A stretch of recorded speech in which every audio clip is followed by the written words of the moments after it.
Hello everyone, আমরা সচরাচর browser থেকে যেভাবে জিমেল আইডি বা গুগল অ্যাকাউন্ট সাইন আউট করি, মোবাইলে কিন্তু সেরকম কোনো অপশনস থাকে না।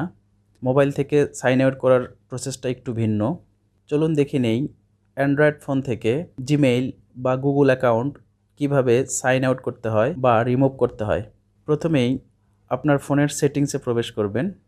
এরপর একটু নিচের দিকে স্ক্রল করলে অ্যাকাউন্টস অ্যান্ড ব্যাকআপ নামের অপশনস পাবেন। কিছু কিছু ফোনে এই অপশনসটি অ্যাকাউন্টস নামেও থাকে। এর উপর একটি ক্লিক দিবেন। এরপর ম্যানেজ অ্যাকাউন্টের উপর একটি ক্লিক দিবেন। এরপর আপনার জিমেল অ্যাড্রেসের উপর একটি ক্লিক করবেন। এরপর এখানে রিমুভ অ্যাকাউন্ট অপশনসটি পেয়ে যাবেন, এখানে একটি ক্লিক করবেন। এরপর রিমুভ অ্যাকাউন্ট কনফার্ম করে দিবেন। এরপর এখানে ওকে করে দিবেন। আপনার ফোনে যদি লক বা ফিঙ্গারপ্রিন্ট থেকে থাকে তাহলে সেটি দিয়ে দিবেন। দিলে আপনার জিমেল আইডিটি লগ আউট হয়ে যাবে।